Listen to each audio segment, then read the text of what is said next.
Historic times here in Indianapolis. This is the 100th running of the Indy 500, dating all the way back to 1916. Exciting times to be here. Thank you, PHB Agency, for giving us the opportunity to live our dreams and be part of something historic.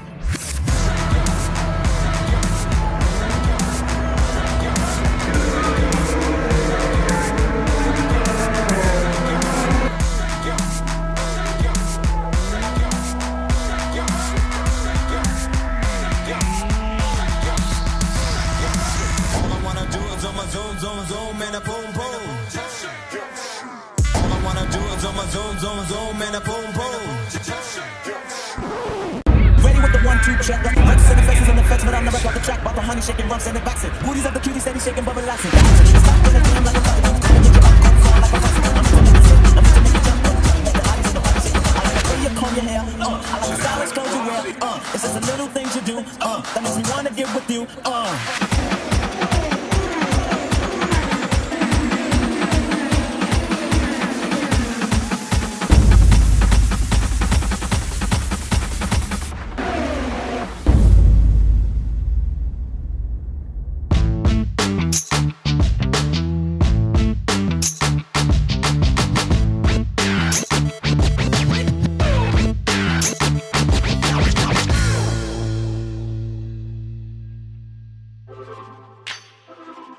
You want to succeed in your business, you want to succeed in your personal finances. Here's some 5 tips I took away from this weekend's Indy 500 100th anniversary of this race.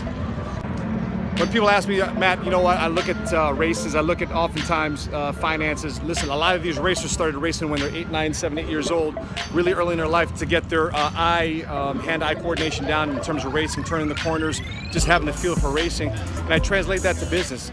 You know, if you want to be an entrepreneur, you want to do something big and significant in your life, you want to start early. I don't care what age. You don't have to be 7, 8, 9 years old, but you just got to start now.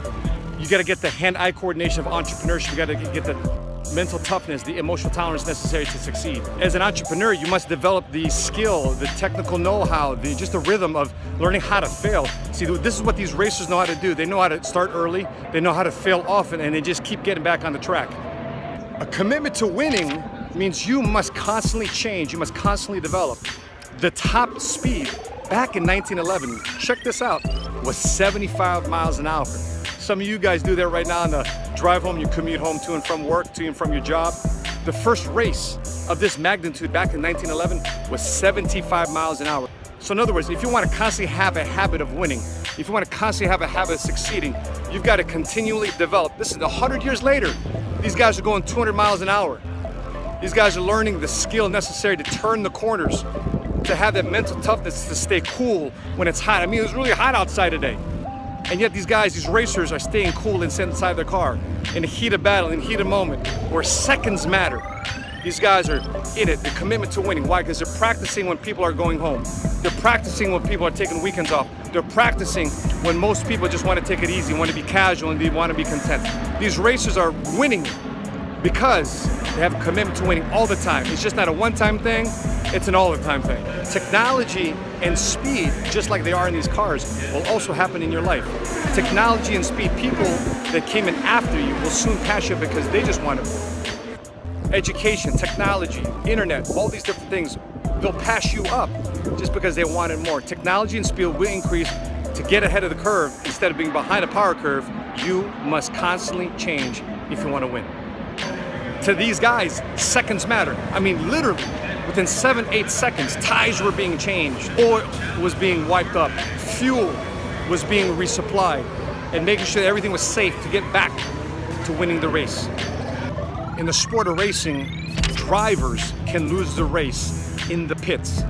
In other words, if you don't have the right crew, if you don't have the right team, with the right specialty, the right mindset, the right coaching, the right details, you can lose the game of your business, you can lose the game of life in the pits. When you're down in the dumps, you have the wrong people around you, you have the guy that's taking it casual, you have the guy and gal that's taking it content, easy, you can lose the game of life, you can lose the game of business in the pits.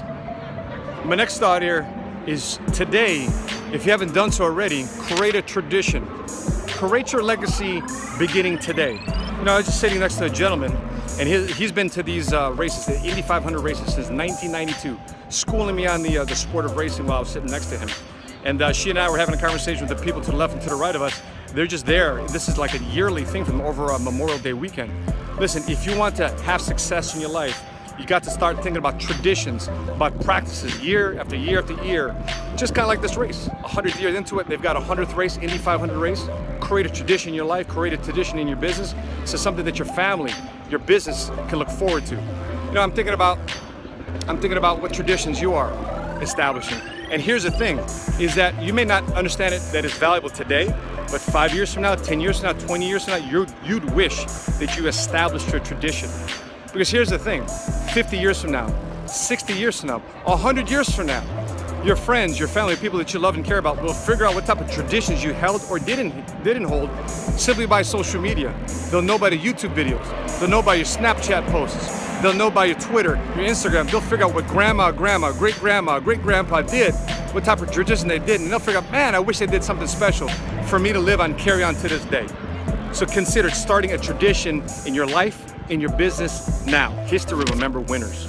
You know, they were bringing up the racers of yesteryear. They were bringing the racers, the traditions of AJ Foyt, Mario Andretti, which was kind of cool because his son, Marcus Andretti, is actually a racer now, carrying on his dad's legacy. With that being said, my friends, thank you for watching this video. Please like, share, and comment. And until we meet again, continue to live smart, and be money smart today.